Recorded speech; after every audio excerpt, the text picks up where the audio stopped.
Sa sopas natin, nagpakulo na tayo ng kasirola. Tapos, ito na mga ingredients niya. Bawang, laman loob ng manok, carrot, sibuyas, at saka ito, yung laman ng manok, hinihimay pa. At ito, pinapakulo na natin ang hotdog.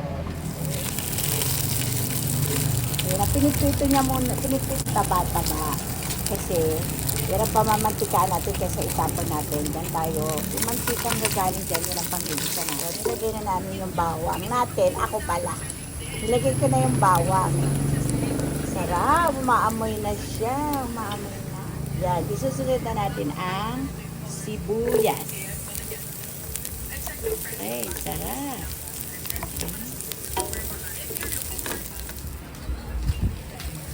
Umaamoy na siya. Napakabango.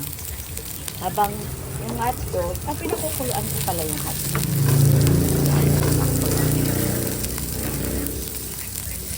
Actually, hindi ako yung nagluluto, anak. For a change. Ayun na yung hotdog. Nakukuluan niya pala. Style ko kasi hindi ganun. Eh, siya pala. Kanya-kanya style. Habang nagigisa, tingnan naman natin ang view ng ating summer venue habang nagluluto yan ang background. Ganda. May higaang duyat, may swimming pool, pang summer na summer talaga. Tapos mainit na sopas ang kakainin.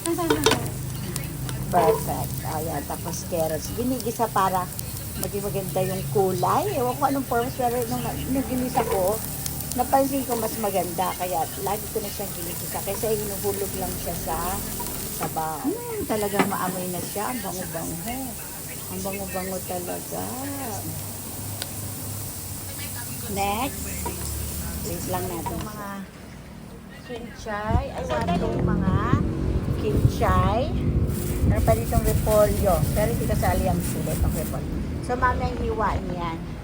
Saka syempre ito yung noodles, yung mumurahing noodles. Mas gusto niya kasi yung nabibili sa palengke, yung tinatakan. Ayan, nalagay na pala yung laman loob ba yan? Laman loob na? Yan nga yung kanina, hindi ko na video, okay? Susunod na yung buong laman na, yung mga laman na laman talaga, hindi laman loob. Pero sinama niya na yung buto kasi pampasarap din ang lasa. Tapos gusto ko yung pag kumakain ako ng sopas, yung sinisip-sip ko yung buto kasi nandun yung kapas. Masarap. Nilagay niya na rin yung hindi pa tapat ko lang. Wag na, may papakita mo pa yun? Paminta. Nilagay niya rin ng paminta. Hindi ko lang nakuha. Sayang yung video. Huwag ka naman. Yan, nilagay niya ng patis. Umamoy. Kasi naamoy ko may patis na. Hindi ko nakita tuloy nilagay niya ng patis. Pero may patis na siya. Hotdog. Ayun na siya. Nandiyan na. Iwain niya na yung hotdog. Yan na yung broth. Chicken broth. Yung pinaglagaan ng chicken. Andyan na siya. Andyan yung sabaw. Preferably mainit na tubig.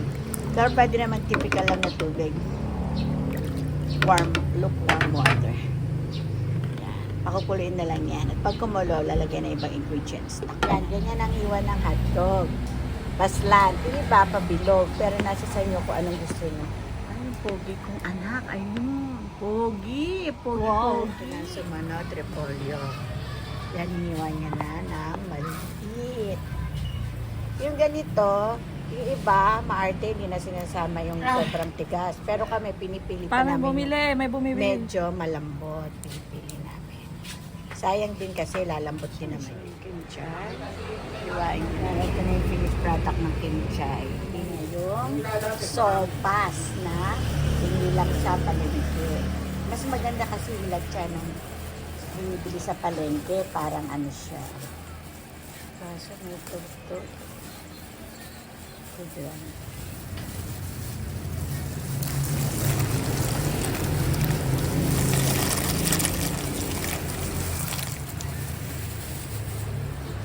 Hindi lalahat? Hindi pala kasi Wala, masyado. ano pa? Wala akong content na Nagkinuhanan mo na ako nagluluto ng sopas. Hindi. Ano lang yung pang daily lang. Hindi siya yung ano. O katong nagsasalita nga ako kaya. Ilagay niya na yung... Ano ba yung nilagay mo? Hotdog? Wow, eto na siya. Ito yung finished product. Hindi na natin napakita kasi bigla akong tinawag. Pero eto siya. iba-vlog ko pa rin kasi sayang, tingnan nyo.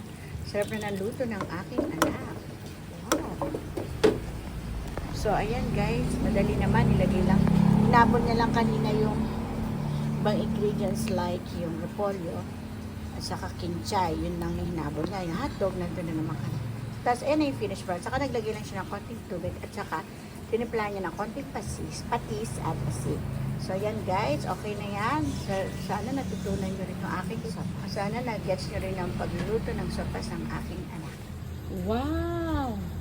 Ito na yung niluto ng anak kong sopas. Magaling na rin magluto si Gamil. Mana na sa mami. Ayan o, ang sarap-sarap ng luto niya.